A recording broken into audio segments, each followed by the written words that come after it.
নমস্কার বন্ধুরা, সুজাতা ভিলেজ কুকিংয়ে আপনাদের অসংখ্য অসংখ্য ধন্যবাদ জানাই। আজ আমি আপনাদের পৌষ পার্বণের সেরা একটি পিঠের রেসিপি শেয়ার করব। এর জন্য আপনারা পুরো রেসিপি দেখতে থাকুন, আশা করি আপনাদের ভালো লাগবে। আর এই পিঠেগুলো আপনারা কিন্তু 15 দিন মতো রেখেও খেতে পারবেন, আর মাত্র 5 মিনিটে আপনারা বানিয়ে নিতে পারবেন। খেতে পুরো দুর্দান্ত হয়।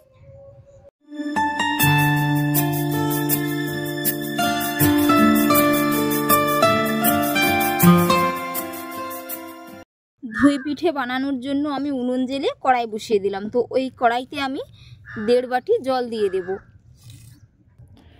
এর মধ্যে আমি 1.5 বাটি জল দিয়ে দিলাম।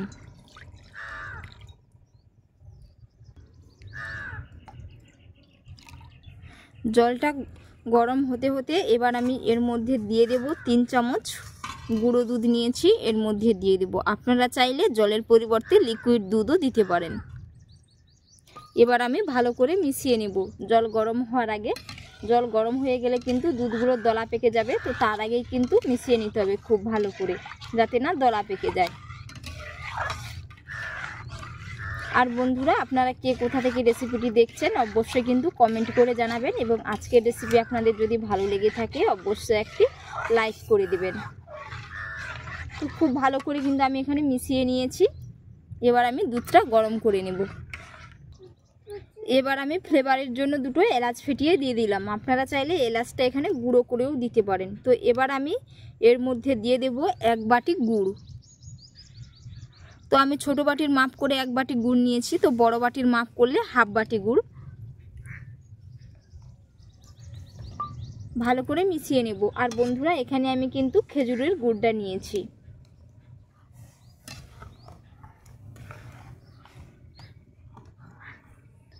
এবার আমি এর মধ্যে অল্প করে একটু লবণ দিয়ে দিচ্ছি। মিষ্টি কোনো খাবারে কিন্তু লবণ দিলে খেতে ভালো লাগে, এর কারণে এখানে আমি অল্প করে একটু লবণ দিয়ে দিলাম। এবার আমি এর মধ্যে দিয়ে দিচ্ছি হাফ বাটি কোরানো নারকেল। তো বন্ধুরা, এই পিঠেটা কিন্তু খেতে পুরো দারুণ হয়। আপনারা কিন্তু বাড়িতে অবশ্যই একবার বানিয়ে নেবেন, দিয়ে কমেন্টে জানাবেন যে কেমন হয়েছে পিঠেটা খেতে। সামনেই তো পৌষ সংক্রান্তি, আর এই পৌষ সংক্রান্তিতে কিন্তু আপনারা এই পিঠেটা অবশ্যই একবার বাড়িতে বানিয়ে দেখতে পারেন।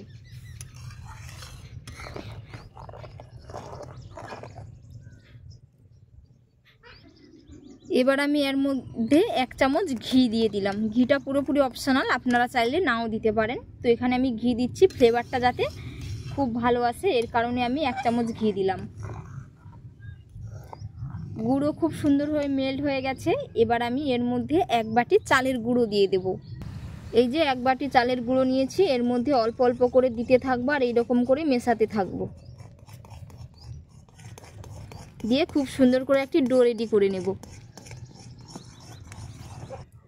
তো এখানে খুব সুন্দর করে কিন্তু ডো রেডি হয়ে গেছে। আর বন্ধুরা, এই অবস্থায় কিন্তু চুলার ফ্লেমটাকে একেবারেই লো টু মিডিয়ামে রেখে দিতে পারেন, কিংবা বন্ধ করে দিতে পারেন। তো এইদিকে খুব সুন্দর আমার ডো রেডি। এবার এটাকে আমি তুলে নেব, দিয়ে কিছুক্ষণের জন্য ঢাকা চাপা দিয়ে রেস্টে রেখে দেবো। কিছুটা আমি ঠান্ডা করে নেব ডোটা।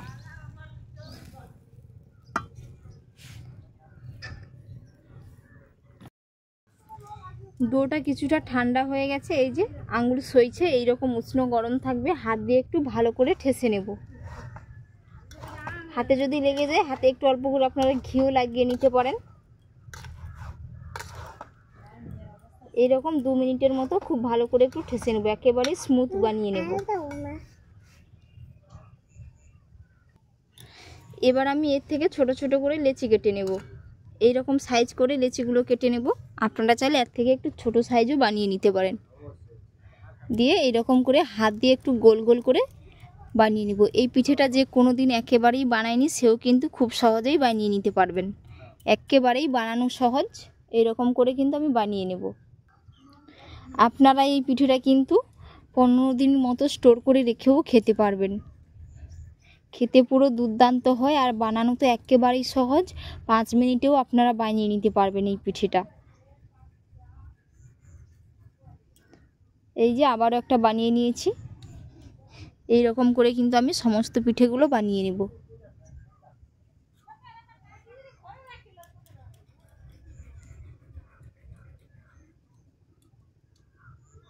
তো দেখতে দেখতে কিন্তু আমি সমস্ত পিঠেগুলো বানিয়ে নিয়েছি, আর বানানোর পরে পুরো একেবারে রসগোল্লার মতো দেখাচ্ছে, পুরো যেন একেবারে নলেন গুড়ের রসগোল্লা। তো এবার আমি এগুলো স্টিম করে নেব। আপনাদের কাছে যদি এরকম ফোটো করা থালা থাকে কিংবা এরকম ফোটো কিংবা ঝাঁঝরি এই যে বেলাগুলো থাকে, এর মধ্যে কিন্তু আপনারা স্টিম করে নিতে পারবেন, কিংবা হাঁড়িতেও আপনারা কাপড় বেঁধে স্টিম করে নিতে পারবেন। তো আগেকার দিনে কিন্তু এইসব ছিল না, তখন কিন্তু কাপড় বেঁধে হাঁড়ির মুখে স্টিম করে নিত।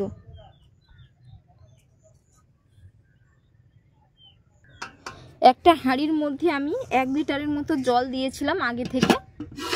এই যে জলটাও খুব সুন্দর করে এই যে গরম হয়ে গেছে, স্টিম উঠছে পুরো। এবার আমি এর মধ্যে এই ঝাঁঝরি বেলাটা বসিয়ে দেব, দিয়ে এবার আমি একটা ঢাকনা লাগিয়ে দেব।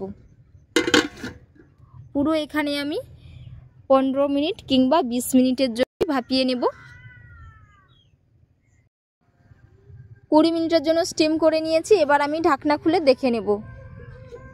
এই যে খুব সুন্দরভাবে কিন্তু স্টিম হয়ে গেছে, হাতের মধ্যেও লেগে যাচ্ছে না। এবার এটা আমি ঠান্ডা করে আপনাদের দেখাচ্ছি কেমন হয়েছে।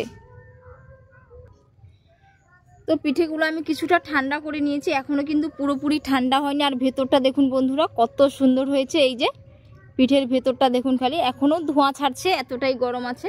তো বন্ধুরা আজকের রেসিপি আপনাদের কেমন লাগলো অবশ্যই আপনারা কমেন্ট করে জানাবেন, এবং বাড়িতে তো অবশ্যই একবার বানিয়ে নেবেন, খেতে পুরো দুর্দান্ত হয়। আর আপনারা কিন্তু এটা 15 দিন মতো রেখেও খেতে পারবেন। তো এতক্ষণ পুরো রেসিপি দেখার জন্য আপনাদের অসংখ্য অসংখ্য ধন্যবাদ থাকলো। আপনাদের সাথে নেক্সট অন্য একটি রেসিপিতে দেখা হচ্ছে। আপনারা ভালো থাকবেন, সুস্থ থাকবেন। এখনকার মতো ধন্যবাদ।